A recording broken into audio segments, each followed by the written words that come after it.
Can you think about the last VR game that really had an effect on you? And I'm not talking about your favorite game just because it's a lot of fun. I'm not talking about the VR games with the most hype, and I'm not really thinking about those that are the most graphically impressive or have great performance. But I'm asking you to remember a VR game or experience that shook you to your core. I think of games or experiences that made you feel a sense of wonder or awe, maybe the sensation of your first ever gaming experience, your first love, your first anything, something you will always remember as it affected you well beyond when the game or experience was turned off. Today, I thought it would be fun to share that experience for me, the one experience that gave me truly a sense of what I've always wanted to feel. And if you have followed this channel since the early days, you actually may have heard this already, and I ask you to share your experiences as well that inspired your love for VR down in the comments. Also, real quick plug, I will be streaming Population 1 regularly on Twitch, link here and in the video description. Now on with my story. To understand why this moment affected me so much, I think a little background is needed. Having this channel for the couple years that I have has led me to be much more open with others, to be more myself, not what others wanted me to be, because in VR, I have a blank slate. I can look like anything, I can do almost anything, and I can be myself fully through it. But social VR was, and to a degree, still is, slightly terrifying to me. Meeting people from all around the world, complete strangers, unable to read social cues like facial expressions, and where tone and sarcasm can be risky without that context, i.e. why every Twitter post is so damn tone deaf. In my day-to-day life, my close friend group is very small, although it is extremely strong, and I think the older that I've gotten, the more important making new connections with more people has meant to me, and I saw virtual reality as a way to connect to more people. Additionally, I have always been a dreamer, not for something grand like any major goal, but a dreamer for adventure. Anime, sci-fi, epic odysseys of action, being transported to many different worlds. I have always wanted that sense of insane adventure that I watch over and over again through the media that I love. I am entirely grateful and love my life. I have a lot to be thankful for, but I struggle a lot of always wanting more. The things outside the reality, but virtual reality had that potential, that promise to meet those wants, but I didn't find it right away. The first time I jumped into VR, the Steam Home, through my HTC Vive, I just sat on the floor. I just looked around. I saw a lot of potential. I saw all those daydreams and fantasy adventures just waiting to be explored. My first game I played at that point was The Wizards, and it felt amazing. It really did. It was so much fun to throw fireballs in the palm of my hand. However, as with everything constant, I got jaded to the premise and was going through the motions in a lot of games.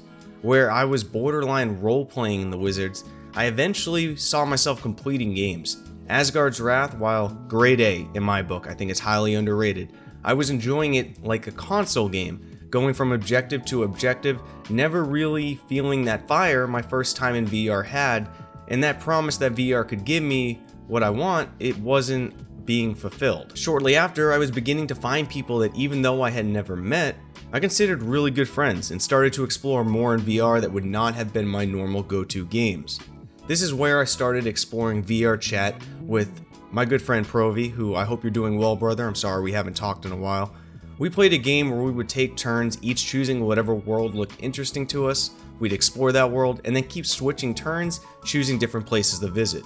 We found a ton of really fun places, and I felt like I was living in the life of a world-traveling anime protagonist, my own VR origin story. Then one day, while playing this game of ours, we drifted into the World Electric Sands Festival, made by Smooth Octopus, and a huge thank you to Pickapedi on Reddit, who helped me reconnect with this world, the name of which I had unfortunately long forgotten, so thank you very much. Electric Sands Festival, it's pretty well explained just by the name. You got every light under the sun. It's the day glow of VR, where you start on an elevated platform with an assortment of guns. At the time, at least, I heard it may have changed at this point, ranging from small arms to basically one-hand howitzers.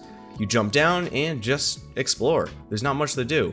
And if anyone happens to be in the lobby who you hit with any projectiles, they get respawned back to where you started. When we joined, there was just the two of us at the map. It was a public room, and there were two giant statues reaching upwards toward the sky, something that we just had to climb and see what it was like at the top, but there was soon to be a problem. A new person joined the lobby. Now this person didn't talk, they didn't do anything outrageous, but they were absolutely hell-bent with no motive at all to single-handedly make sure we never made it to the top of those statues in the sky. Over and over again, we would try to climb, we'd be having massive firefights as we all kept climbing, rinsing and repeating for about an hour or so of all three of us continuously getting hit and respawning back to the start. Now keep in mind though that there is absolutely no climb mechanic in VR chat. We basically just kept jumping and trying to clip into the side of the statue enough to be able to stick and keep moving upwards. Many times while climbing and looking down, returning fire, I lost my sense of balance, and I would make the wrong jump and fall any bit. My stomach absolutely shrank. It was a real fear-producing immersive moment. But then our enemy seemed to go AFK, just long enough for us to get a decent head start and get up the statue enough where now hitting us would be much more difficult. Basically, the bullet time was long enough where we could see and start dodging missiles. Still though, the player came back and worked his way up the statue as we continued firing back. With a lucky shot, when we were about 3/4 the way up, the enemy was hit, sending him back to the start, so far away in fact that we were well out of eyesight. We were basically home free, and we made it to the top of that outreached index finger. Once here, I just sat down on the floor, looking out at that night sky, feeling very accomplished, like we just finished a Lord of the Rings style adventure. It was everything my daydreams are. Fun, exciting adventures with good friends, and forgetting completely that I was playing a game. And I think that's why if you're still here, it's so fun to share our unique VR experiences because they mean so much to us. I wasn't playing a game that day, and I know this is going to sound cliche, but I was being me in a different world. It was like being a kid again, the parents forcing me to stop playing video games and go outside, as my friends and I would wade through the woods, finding random ponds, snakes, and other things, going on our own little adventures and forgetting the normal world.